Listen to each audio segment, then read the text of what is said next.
అక్కడ ప్రజ్వల్ రేవన్న, ఇక్కడ బండి భగీరథ్. తెలంగాణ రాజకీయాల్లో ఇప్పుడు ఒక్కసారిగా సంచలనంగా మారిన పేరు బండి భగీరథ్. కేంద్ర మంత్రి బండి సంజయ్ కుమారుడిపై పోక్సో ఆరోపణలు రావడం రాష్ట్ర రాజకీయాల్లోనే కాదు సోషల్ మీడియాలో కూడా భారీ దుమారం రేపుతోంది. 17 ఏళ్ల మైనర్ బాలికపై అసభ్యకర ప్రవర్తన, బలవంతంగా ఆల్కహాల్ తాగించారన్న ఆరోపణలు ఇప్పుడు పెద్ద చర్చకు దారితీశాయి. నిన్న అర్ధరాత్రి వరకు పేట్ బషీరాబాద్ పోలీస్ స్టేషన్లో హై డ్రామా, ఎఫ్ఐఆర్ నమోదు ఆలస్యం, రాజకీయ ఒత్తిళ్లు ఇవన్నీ ఇప్పుడు అనేక అనుమానాలకు కారణమవుతున్నాయి.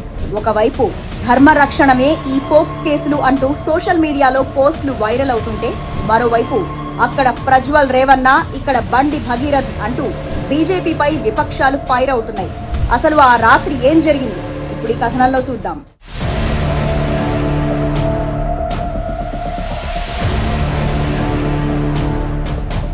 కేంద్ర హోంశాఖ సహాయ మంత్రి బండి సంజయ్ కుమారుడు బండి భగీరథ్ పై పోక్సో చట్టం కింద ఆరోపణలు రావడం తెలంగాణ రాజకీయాల్లో ప్రకంపనలు రేపుతోంది. హైదరాబాద్ లోని పేట్ బషీరాబాద్ పోలీస్ స్టేషన్లో మైనర్ బాలిక కుటుంబ సభ్యులు ఫిర్యాదు చేసినట్టు సమాచారం.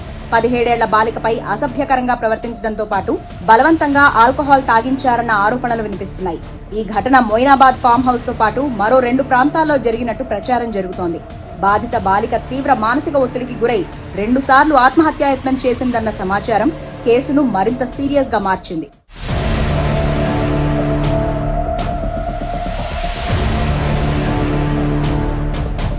ఈ వ్యవహారంలో అత్యంత చర్చనీయాంశంగా మారింది పోలీస్ స్టేషన్లో జరిగిన హై డ్రామా.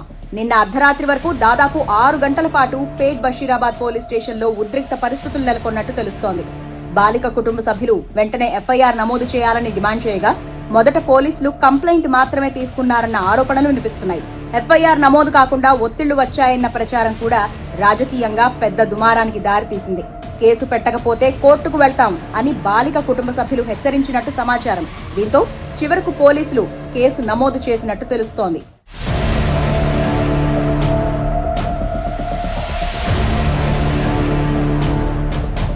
ఇప్పుడు ప్రధానంగా వినిపిస్తున్న ప్రశ్న ఒక్కటే, కేంద్ర మంత్రి కొడుకైతే పోక్సో కేసు పెట్టరా, ఎఫ్ఐఆర్ నమోదు చేయరా? ఇదే ప్రశ్నతో కాంగ్రెస్, బీఆర్ఎస్ వర్గాలు బీజేపీని టార్గెట్ చేస్తున్నాయి. మరోవైపు కాంగ్రెస్ ప్రభుత్వం పైన విమర్శలు వస్తున్నాయి. బీజేపీ కేంద్ర మంత్రిని కాంగ్రెస్ ప్రభుత్వం కాపాడుతోందా అన్న ఆరోపణలు సోషల్ మీడియాలో వైరల్ అవుతున్నాయి. ఈ వ్యవహారం సీఎం రేవంత్ రెడ్డి, డీజీపీ స్థాయి వరకు వెళ్లిందన్న ప్రచారం కూడా రాజకీయ వర్గాల్లో చర్చనీయాంశమైంది.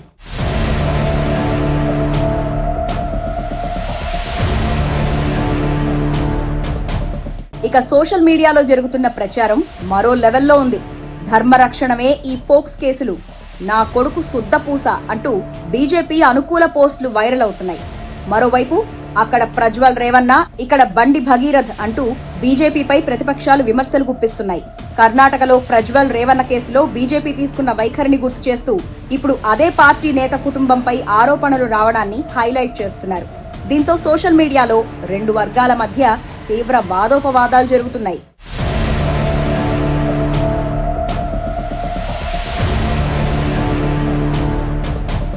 బండి భగీరథ్ పేరు గతంలో కూడా వివాదాల్లోకి వచ్చిందన్న ఆరోపణలు ఇప్పుడు మళ్లీ తెరపైకొస్తున్నాయి. ఉత్తరప్రదేశ్లో గతంలో కేసులు నమోదయ్యాయన్న ప్రచారం సోషల్ మీడియాలో చక్కర్లు కొడుతోంది. అలాగే మహీంద్రా యూనివర్సిటీలో తోటి విద్యార్థిపై దాడి ఘటనలో కూడా ఆయన పేరు వినిపించిందని ప్రత్యర్థి పార్టీలు ఆరోపిస్తున్నాయి. అయితే వీటిపై అధికారిక ధృవీకరణ మాత్రం లేదు. అయినప్పటికీ వరుస వివాదాల ప్రచారం ఇప్పుడు బండి సంజయ్ రాజకీయ ఇమేజ్ పై ప్రభావం చూపే అవకాశాలపై చర్చ మొదలైంది.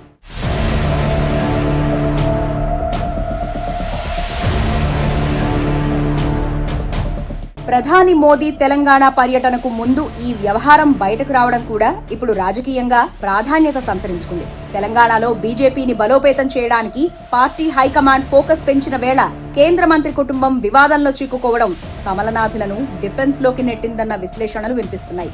ఇప్పటికే రాష్ట్రంలో కాంగ్రెస్, బీఆర్ఎస్ మధ్య రాజకీయ పోరు హీటెక్కగా ఇప్పుడు ఈ కేసు కొత్త రాజకీయ అస్త్రంగా మారే అవకాశాలు కనిపిస్తున్నాయి.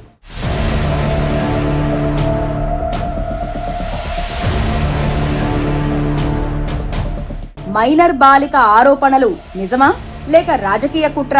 చట్టం తన పని తాను చేస్తుందా లేక రాజకీయ ప్రభావం ఈ కేసుపై పడుతుందా? ఇప్పుడు తెలంగాణ రాజకీయాల్లో ఇదే హాట్ టాపిక్ గా మారింది.